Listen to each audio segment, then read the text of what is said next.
ನಮಸ್ಕಾರ. ನನ್ನ ಹೆಸರು ಶ್ವೇತಾ.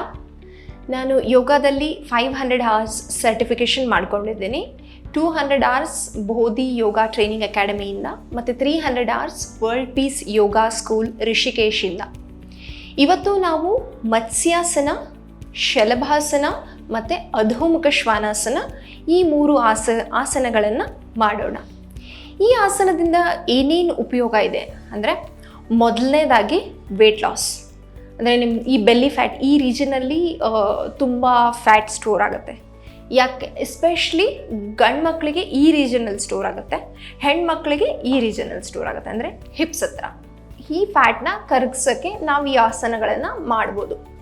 ತುಂಬ ಸುಲಭ ಇದ್ದಾವೆ, ತುಂಬ ಕಷ್ಟ ಅಂತ ಏನಿಲ್ಲ. ಮತ್ಸ್ಯಾಸನ ಸ್ವಲ್ಪ, ಅದನ್ನು ನಾನು ಬಿಗಿನರಿಂದ ಅಡ್ವಾನ್ಸ್ಡ್ವರೆಗೂ ಹೇಳ್ಕೊಡ್ತೀನಿ.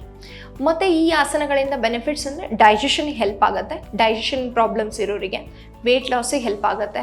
ಆಮೇಲೆ ಸರ್ಕ್ಯುಲೇಷನ್, ಬ್ಲಡ್ ಸರ್ಕ್ಯುಲೇಷನ್ ಏನಾಗುತ್ತೆ ಅಂದರೆ, ನಾವು ಈ ಜನ್ರೇಷನಲ್ಲಿ ತುಂಬ ಫಾಸ್ಟಾಗಿ ಬ್ರೀದ್ ಮಾಡ್ತೀವಿ, ಗೊತ್ತಾಗಲ್ಲ ನಮಗೆ, ಬಟ್ ಎದೆಯಿಂದ ಬ್ರೀದ್ ಮಾಡ್ತೀವಿ. ನೀವು ಯಾವತ್ತೂ ಆಬ್ಡಮನಿಂದ ಬ್ರೀತ್ ಮಾಡೋಕ್ಕೆ ಸ್ಟಾರ್ಟ್ ಮಾಡ್ತಿರಲ್ಲ, ಅರ್ಧ ರೋಗಗಳು ಅಲ್ಲಿಂದ ಕಟ್ ಆಗಿಬಿಡ್ತವೆ. ನೀವು ಸಣ್ಣ ಮಕ್ಕಳನ್ನ ನೋಡಿದ್ರೆ ಅವು ಯಾವಾಗಲೂ ಹೊಟ್ಟೆಯಿಂದ ಉಸಿರಾಡ್ತವೆ, ಎದೆಯಿಂದ ಇವತ್ತು ಉಸಿರಾಡಲ್ಲ. ನಾವು ದೊಡ್ಡವರು ಆಗ್ತಾ ಆಗ್ತಾ ಆಗ್ತಾ ನಮ್ಮ ಬ್ರೀದಿಂಗ್ ಪ್ಯಾಟರ್ನ್ ಚೇಂಜ್ ಆಗುತ್ತೆ. ನಾವು ಎದೆಯಿಂದ ಉಸಿರಾಡೋಕ್ಕೆ ಸ್ಟಾರ್ಟ್ ಮಾಡ್ತೀವಿ, ಗೊತ್ತಾಗಲ್ಲ. ಸೊ ನಾವು ಯಾವುದೇ ಆಸನ ಮಾಡಬೇಕಾದ್ರೂ ನಾನು ಯಾವಾಗಲೂ ಹೇಳ್ತೀನಿ, ಆಬ್ಡಮನ್ ಬ್ರೀದ್ ಮಾಡಿ, ಅಂದರೆ ಹೊಟ್ಟೆಯಿಂದ ಬ್ರೀದ್ ಇನ್ ಬ್ರೀದ್ ಔಟ್ ಮಾಡಿ, ಎದೆಯಿಂದ ಅಲ್ಲ. ಸೊ ಇಲ್ಲಿಂದ ಏನಾಗುತ್ತೆ, ನಿಮ್ಮ ಕಂಪ್ಲೀಟ್ ಬಾಡಿಗೆ ಆಕ್ಸಿಜನ್ ಫ್ಲೋ ಆಗುತ್ತೆ. ಸೊ ಆಕ್ಸಿಜನ್ ಫ್ಲೋ ಆದಾಗ ಏನಾಗುತ್ತೆ, ಬ್ಲಡ್ ಸರ್ಕ್ಯುಲೇಷನ್ ಇಂಪ್ರೂವ್ ಆಗೇ ಆಗುತ್ತೆ. ಸೊ ಅದಕ್ಕೋಸ್ಕರ ಮತ್ಸ್ಯಾಸನ, ಅಧೋಮುಖ ಶ್ವಾನಾಸನ ಮತ್ತು ಈ ಶಲಭಾಸನದಲ್ಲಿ ಬ್ಲಡ್ ಸರ್ಕ್ಯುಲೇಷನ್ಗೆ ಜಾಸ್ತಿ ಹೆಲ್ಪ್ ಮಾಡುತ್ತೆ. ಮತ್ತು ಇನ್ನೊಂದು ಏನಂದರೆ, ಲೋವರ್ ಬ್ಯಾಕ್ ಪೇನ್ ಇದ್ದವರಿಗೆ, ಬ್ಯಾಕ್ ಇಶ್ಯೂಸ್ ಇದ್ದವರು ಈ ಆಸನ ಪ್ರಾಕ್ಟೀಸ್ ಮಾಡಿದ್ರೆ ಬೆನ್ನು ನೋವು ಕಡಿಮೆ ಆಗುತ್ತೆ. ಬನ್ನಿ ಮೊದಲು ಮತ್ಸ್ಯಾಸನ ಅಂದರೆ ಫಿಶ್ ಪೋಸ್ ಹೇಗೆ ಮಾಡೋದು ಅಂತ ನೋಡೋಣ. ಮೊದಲು ಸುಖಾಸನದಲ್ಲಿ ಕೂತ್ಕೊಳ್ಳಿ. ನಿಮ್ಮ ಬೆನ್ನು ಸ್ಟ್ರೈಟಾಗಿ ಇಟ್ಕೊಳ್ಳಿ, ಸ್ಪೈನನ್ನು ಬೆಂಡ್ ಮಾಡಿಬಿಡಿ, ಫಾರ್ವರ್ಡ್ ಅಥವಾ ಬ್ಯಾಕ್ವರ್ಡ್ ಸಮವಾಗಿರಬೇಕು. ಇಲ್ಲಿಂದ ಸ್ಲೋ ಆಗಿ ಮಲ್ಕೊಳ್ಳಿ, ನಿಮ್ಮ ತಲೆ ನೆಲಕ್ಕೆ ಹತ್ತಬೇಕು. ಹಿಂಗೆ ಮಾಡಿದ್ರೆ ಇದು ಬೇಸಿಕ್ ಪೋಸ್. ನಿಮ್ಗೆ ಇಷ್ಟು ಮಾಡೋದು ಕಂಫರ್ಟಬಲ್. ಇಷ್ಟು ಮಾಡೋಕ್ಕೂ ಬರಲಿಲ್ಲ ಅಂತಂದರೆ, ಲಿಟ್ರಲಿ ನಿಮ್ಮ ಕಾಲುಗಳು ಸಪೋರ್ಟ್ ಮಾಡಲಿಲ್ಲ ಅಂದರೆ, ನಿಮಗೆ ಎಷ್ಟಾಗುತ್ತೋ ಅಷ್ಟು ಮೂಮೆಂಟ್ ಮಾಡಿ, ನಿಮ್ಮ ಕೈ ಸಪೋರ್ಟ್ ತೊಗೊಂಡು ಎಷ್ಟಾಗುತ್ತೋ ಅಷ್ಟು ಟ್ರೈ ಮಾಡಿ. ಅಥವಾ ನೀವು ಇಲ್ಲಿ ದಿಂಬು ಇಟ್ಕೋಬೋದು, ವೀಲ್ ಟ್ರೈ ಮಾಡ್ಬೋದು, ಬಟ್ ಅದಕ್ಕೆಲ್ಲ ಬ್ಯಾಲೆನ್ಸ್ ಮಾಡಬೇಕು. ಸ್ವಲ್ಪ ಬ್ಯಾಲೆನ್ಸ್ ಮಾಡೋದು ಕಲ್ಕೊಳ್ಳಿ. ಇಲ್ಲ ನನಗಿದು ಓಕೆ, ಇದು beginner level, I can do it ಅಂದರೆ ಪದ್ಮಾಸನ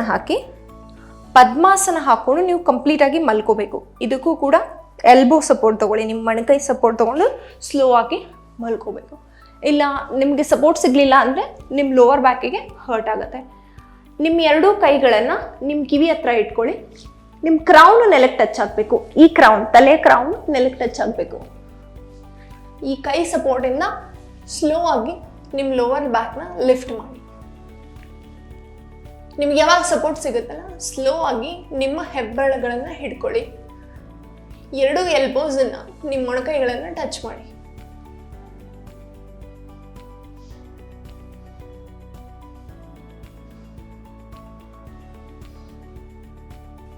ಸ್ಲೋ ಆಗಿ ನಿಮ್ಮ ಕೈನ ರಿಲೀಸ್ ಮಾಡಿ, ತಲೆ ಹತ್ರ ಸಪೋರ್ಟ್ ತಗೊಂಡು ನಿಮ್ಮ ತಲೆನ ರಿಲೀಸ್ ಮಾಡಿ, ಎರಡೂ ಕಾಲುಗಳನ್ನು ಪದ್ಮಾಸನದಿಂದ ತೆಗೆದು ಎಲ್ಬೋ ಸಪೋರ್ಟಿಂದ ಸ್ಲೋ ಆಗಿ ಎದ್ದು ಕೂತ್ಕೋಬೋದು.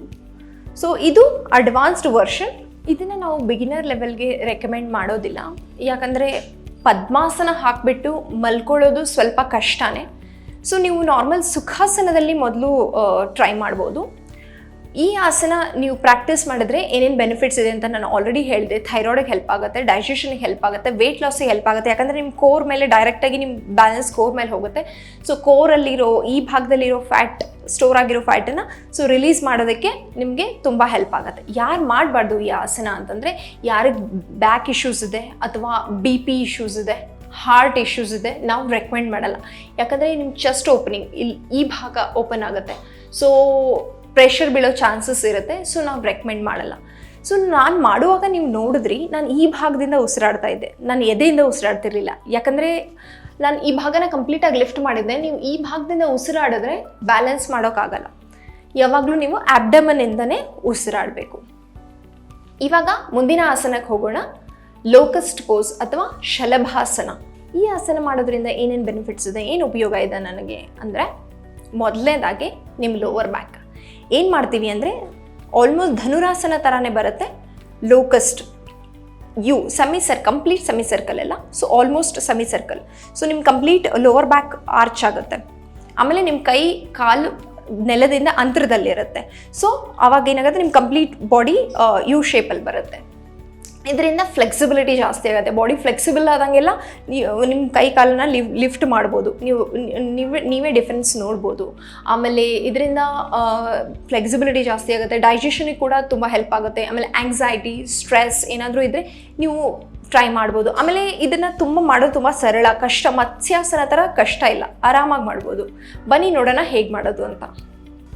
ಮೊದಲು ನೀವು ಪ್ರೋನ್ನಲ್ಲಿ ಮಲ್ಕೋಬೇಕು. ಪ್ರೋನ್ ಅಂತಂದರೆ ನೀವು ಈ ನಿಮ್ಮ ಮುಂಭಾಗವನ್ನು ನೆಲಕ್ಕೆ ಟಚ್ ಮಾಡಬೇಕು. ಕಂಪ್ಲೀಟ್ ಬಾಡಿ ನೆಲದ ಮೇಲೆ ಇರಬೇಕು.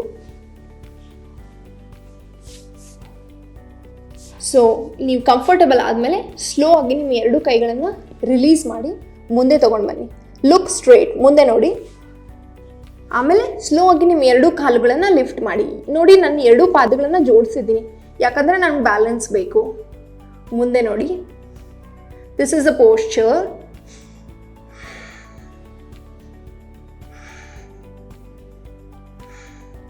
ಸ್ಲೋ ಆಗಿ ಕಾಲು ರಿಲೀಸ್ ಮಾಡಿ, ಮತ್ತು ಕೈ ರಿಲೀಸ್ ಮಾಡಿ. ನಿಮ್ಮ ಕೈಗಳ ಸಪೋರ್ಟಿಂದ ಮೇಲೆ ಕೂತ್ಕೋಬೋದು. Come to the normal position. ಇವಾಗ ನೋಡಿದ್ರಲ್ಲ, ಈ ಆಸನ ಮಾಡೋದು ತುಂಬಾ ಸರಳ. ನೀವು ಕಂಪ್ಲೀಟಾಗಿ ಮೂವ್ ಮಾಡೋಕ್ಕಾಗಲಿಲ್ಲ, ಕಂಪ್ಲೀಟಾಗಿ ಯು ಶೇಪ್ ಬರಲಿಲ್ಲ ಅಂದರೂ ಮೊದಲು ಕೈ ಅಷ್ಟೇ ಲಿಫ್ಟ್ ಮಾಡಿ ಟ್ರೈ ಮಾಡಿ. ನೀವು ಕಂಫರ್ಟಬಲ್ ಆದಮೇಲೆ ನೀವು ಸ್ಲೋ ಆಗಿ ಕಾಲನ್ನು ಲಿಫ್ಟ್ ಮಾಡ್ಬೋದು. ಇವಾಗ ಮುಂದಿನ ಈ ಆಸನ ಯಾರು ಮಾಡಬಾರ್ದು ಅಂದರೆ ಬ್ಯಾಕ್ ಇಂಜುರಿ ಅಥವಾ back issues, lower back issues ಇದ್ದವರು ಮಾಡೋಕ್ಕೆ ನಾವು ರೆಕಮೆಂಡ್ ಮಾಡಲ್ಲ. ಅದು ಬಿಟ್ಟರೆ ಬೇರೆ ಟ್ರೈ ಮಾಡ್ಬೋದು. ಬೇರೆ ಅಂದರೆ ತುಂಬ ಈಸಿ ಆಸನ ಇದೆ, ಸೊ ಎಲ್ಲರೂ ಟ್ರೈ ಮಾಡ್ಬೋದು. ಮುಂದಿನ ಆಸನ ಅಧೋಮುಖ ಶ್ವಾನಾಸನ ಅಥವಾ ಡೌನ್ವರ್ಡ್ ಡಾಗ್ ಪೋಸ್ ಅಂತ ಅಂತೀವಿ. ಈ ಆಸನದಿಂದ ಏನೇನು ಬೆನಿಫಿಟ್ಸ್ ಇದೆ ಅಂದರೆ, ಈ ಆಸನ ಮೇಜರ್ಲಿ ನೀವು ಹೆಡ್ ಸ್ಟ್ಯಾಂಡ್ ಪ್ರಾಕ್ಟೀಸ್ ಮಾಡಬೇಕು ಅಥವಾ ಹ್ಯಾಂಡ್ ಸ್ಟ್ಯಾಂಡ್ ಮಾಡಬೇಕಂದ್ರೆ ಇದನ್ನು ನಾವು ಹ್ಯಾಂಡ್ ಡ್ರಿಲ್ಸಿಗೆ ಅಂತ ಯೂಸ್ ಮಾಡ್ತೀವಿ. ಈ ಆರ್ಮ್ ಸಪೋರ್ಟ್ ಬೇಕು ಅಂತಂದರೆ ನಾವು ಈ ಆಸನನ ಪ್ರಾಕ್ಟೀಸ್ ಮಾಡ್ತೀವಿ. ತುಂಬಾ ಸರಳ ಈ ಆಸನ ಮಾಡೋದು. ಈ ಆಸನದಿಂದ ನಿಮಗೆ ವೆಯ್ಟ್ ಲಾಸಿಗೆ ಕೂಡ ಹೆಲ್ಪ್ ಆಗುತ್ತೆ. ಈ ಆಸನನ ವೆಯ್ಟ್ ಲಾಸಿಗೆ ಹೆಂಗೆ ಯೂಸ್ ಮಾಡೋದು ಅಂತ ನಾನು ಹೇಳ್ಕೊಡ್ತೀನಿ. ಬನ್ನಿ ಮಾಡೋಣ. ಮೊದಲು ಟೇಬಲ್ ಟಾಪ್ ಪೊಸಿಷನ್ಗೆ ಬನ್ನಿ. ನಿಮ್ಮ ಈ ಕೈ ಮತ್ತು ಶೋಲ್ಡರ್ ಒಂದೇ ಲೈನಲ್ಲಿರಬೇಕು. ಮುಂದೆ ಹಿಂದೆ ತೊಗೊಂಡೋಗಿಲ್ಲ. ಕಂಪ್ಲೀಟ್ ಸಪೋರ್ಟ್ ತೊಗೊಳ್ಳಿ. ಮೂವ್ ಮಾಡಬೇಡಿ ನಿಮ್ಮ ಬಾಡಿ. ಇವಾಗ ಸ್ಲೋ ಆಗಿ ನಿಮ್ಮ ಬೆರಳಿನ ಸಪೋರ್ಟಿಂದ, ಕಾಲು ಬೆರಳಿನ ಸಪೋರ್ಟಿಂದ ನಿಮ್ಮ ಮೊಣಕಾಲನ್ನು ಲಿಫ್ಟ್ ಮಾಡ್ತಾ ಹೋಗಿ. ಸೊ ಲಿಫ್ಟ್ ಮಾಡ್ತಾ ಹೋಗಿ ನಿಮ್ಮ ಕತ್ತನ್ನು ಒಳಗೆ ಟ್ರೈ ಮಾಡಿ. ಸೊ ನಿಮ್ಮ ಮೊಣಕಾಲನ್ನು ಸ್ಟ್ರೇಟ್ ಮಾಡೋಕ್ಕಾದರೆ ಟ್ರೈ ಮಾಡಿ, ಇಲ್ಲಾಂದರೆ ಎಷ್ಟಾಗುತ್ತೋ ಅಷ್ಟು ಟ್ರೈ ಮಾಡಿ. So this is the final posture. ನಿಮ್ಮ ಅಂಗಾಲನ್ನು ಕಂಪ್ಲೀಟಾಗಿ ನೆಲಕ್ಕೆ ಹಚ್ಚೋಕ್ಕೆ ಟ್ರೈ ಮಾಡಿ. ಇಲ್ಲ, if you are not able to do it, so just try pedaling. Pedal pedal pedal pedal. So ಮಾಡ್ತಾ ಮಾಡ್ತಾ ಮಾಡ್ತಾ ಮಾಡ್ತಾ ಹೋದಂಗೆ so that you will be able to touch. So ಇವಾಗ this is the posture. Hold it for 30 seconds. So ನಾವಿವಾಗ ಏನು ಮಾಡ್ತೀನಿ ಅಂದರೆ, ನಿಮಗೆ ವೆಯ್ಟ್ ಲಾಸ್ ಮಾಡಬೇಕಂದ್ರೆ ಏನು ಮಾಡಬೇಕಂದ್ರೆ ಇಲ್ಲಿಂದ ಹೀಗೆ ಮೂವ್ ಮಾಡ್ತೀನಿ. ಇದಕ್ಕೆ ನಾನು ಅಪ್ವರ್ಡ್ ಡಾಗ್ ಅಂತೀನಿ. Next again go back to downward dog. ಕಂಪ್ಲೀಟಾಗಿ ಕೋರ್ ಮೇಲೆ ವರ್ಕ್ ಮಾಡ್ತಿದ್ದೀನಿ. Next again come back to upward dog. One more time downward dog. And then relax.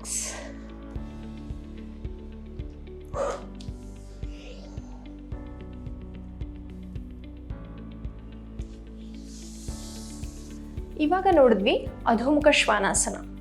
So ನಾನು ಅಧೋಮುಖ ಶ್ವಾನಾಸನದಿಂದ ಡೌನ್ವರ್ಡ್ ಡಾಗಿಂದ ಅಪ್ವರ್ಡ್ ಡಾಗ್ಗೆ ಪ್ರಾಕ್ಟೀಸ್ ಮಾಡ್ತಾ ಇದ್ದೆ.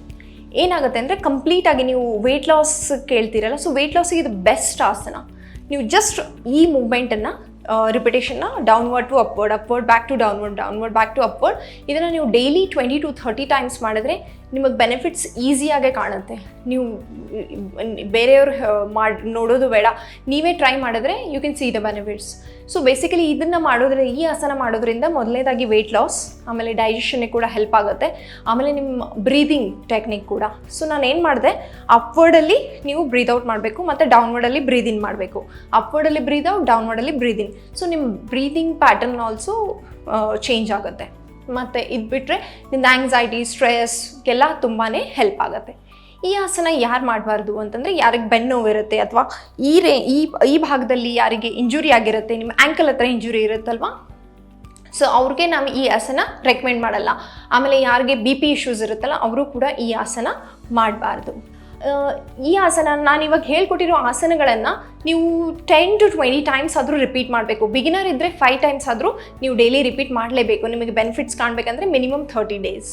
ಓಕೆ, ಮುಂದಿನ ಎಪಿಸೋಡಲ್ಲಿ ಮತ್ತೆ ಸಿಗೋಣ. ಅಲ್ಲಿವರೆಗೂ ವಿಶ್ವವಾಣಿ TV ಸ್ಪೆಷಲ್ ಯೂಟ್ಯೂಬ್ ಚಾನೆಲ್ನ ಸಬ್ಸ್ಕ್ರೈಬ್ ಮಾಡಿ, ಶೇರ್ ಮಾಡಿ, ಕಮೆಂಟ್ ಮಾಡಿ. ನಿಮ್ಮ ಪ್ರೀತಿಯ ಶ್ವೇತಾ ವಾರಿ ಮಾಡುವ ನಮಸ್ಕಾರಗಳು.